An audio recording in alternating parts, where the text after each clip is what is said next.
toi whaatala whahatol whaapoponga o tala whong malesi o whonga le lau mua mo le nei vaenga o le awa uli.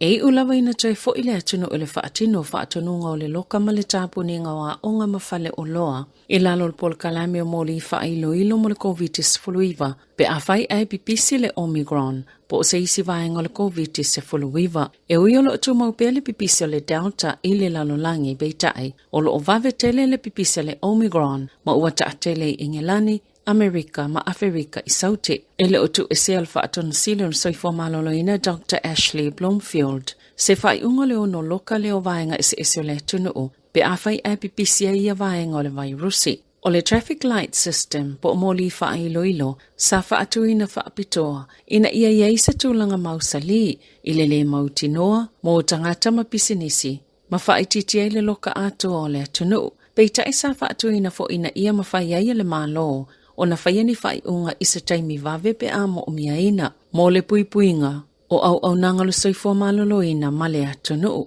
E u whailo so upala matanga luenga albali mia malaka peneta mo le COVID-19, ni fōlinga wa aio lea o iaini whaatino ngai whaataunu o pe a tutupu ia whaafita uli. Mai ono au fiele toino no fufo i fale, tāpunia o ngā mawhale o loa, tu o ngai whaatasinga ma potonga. Na tu inata polo ofisa Michael Baker se talo sanga ile malo. Ina ia whaataatia esel pol kalame o moli whailo ilo. Ona ile ngā whatia ina le tūlanga yo iai pe apipisi le Omicron. O si itia tutongi o tangata whainga luenga ile atunu o mai tutono sifulu lua masina e o mai a Novema. E tu samale fitu tesimaleonu pasene na si itia ile tutongi masani. Ma ua luas fultau sanga, whaato ato e wa aiani si itanga maululunga whaapeto saima whaamaumaunga ale Infometrics, ile alava piliota. E iwa tesimaleonu pasene na si itia maulunga iaileo whainga na tutongi tangata whainga alwenga na tawe Brad Olsen ole Infometrics. Watangia mai ia whainumero whaawau beo le tele o ngā alwenga le maketi, ma le whianga yo pisinisi ma whainga tai na ia si itia tutongi o tangata whainga alwenga. Wa whaamanino atu e tangata i pisinisi, e iai sia wano whainga luenga mwhaiona lātou wanga e iai. A whai e nau company e tau fia lātou tangata whainga luenga, e te tauna lātou mana tunatu male whae tete. Ile maulunga te tauna iai o lātou tutongi, piona whaali e Olsen, o le whaito whaal tamau ainga ta iolo ile Infometrics, e whaatesi male 5%,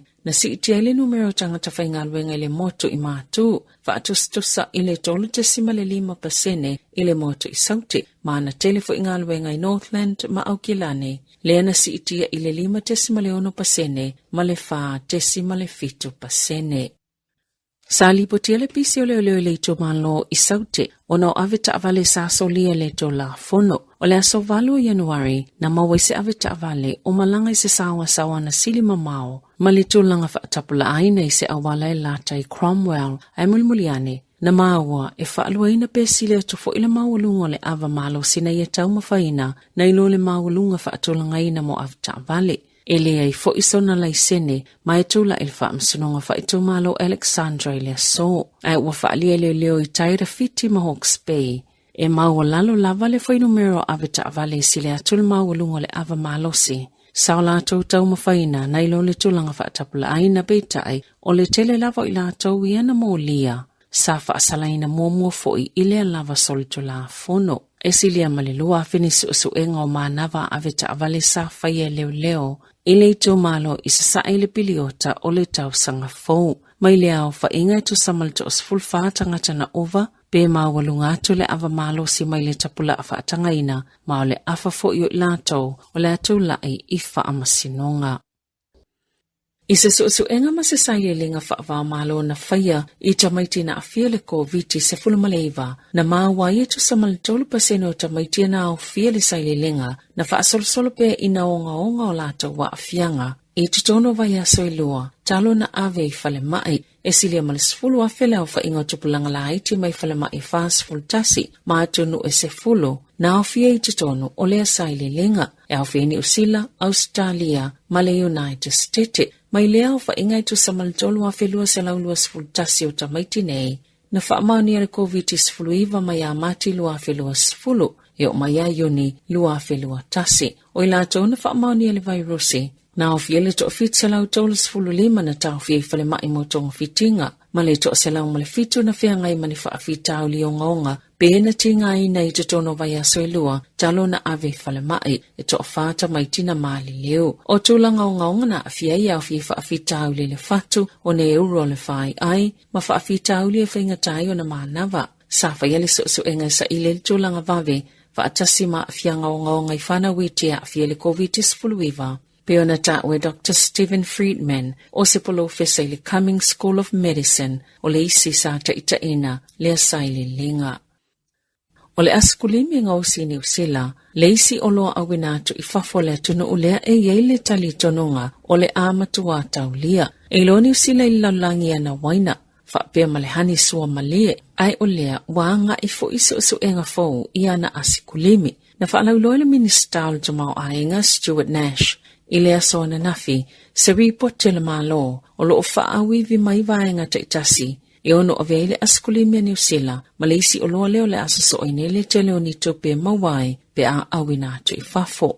I se report la tamai o lo ta wai, e mawhaiona whaata watu i au Setalia, Asia, ma Beretania. Na whaalia le minister e le tau mate, e ono mulimuli atu le manui o le askulimi le tunu o, i ana waina mahani e whaata watu i fafo. E to samale fast full valu company o lo nga osina le asikulimi to tono New Zealand. O lo whaatuptupla ia lava tupe mawai askulimi whaatawa atu i fafo. Pe to samale 5 miliona Tala, a to samale tesi male tolu pasene o oloani usila ia nga osi mai le susu. Na whaatawina atu i fafo i le lua afe lua sfulo. O le fitu lua pasene o ia oloa e awina atu ia pani masaina. O le tele o askulimi e na whaatawatu i Beretania i le tausanga lua whiluas fulo e mai Europa. E taalonga, o maule wano e tole neile li talavo Nico Jones i ni usile le moana Pasifika.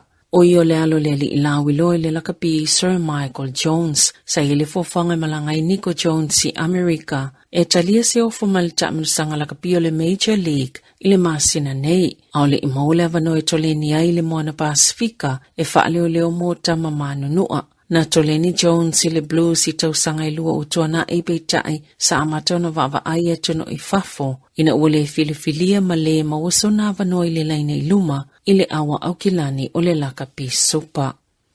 O le tai au leo sane ia mataina le tamlusanga ni te polo le Quad Series i lone tona i le va o awa Engelani au Setalia, Afrika i saute mani usila. O tamaita i tongi polo le Silver Friends New Zealand, le awa awinato mo le taamilusanga e whapea o niso ilato e le tutusa le sila fia maisi saya i mua, ma o tamaita i o Maya Wilson, e pito sili o na lavalo na sila fia i le taalonga. Maya ilato o le autongi polo ia o filfilia le taimi nei mo le taamilusanga, e fua i le tele o na taalonga whaitaulia o Crazen Weke matiana me tuarao, e na o le tolu taalonga whaavao malo o Phil Davui, le wasauni molo na taimi mua, e waiele whaatua tuanga le whaia onga Dame Nolene Taurua, ilana autongi polo i le mama, ia ua filia mo le taamilo sanga. Tala fawia malisi ufonga le laumoa mo le nei vaenga o le auli.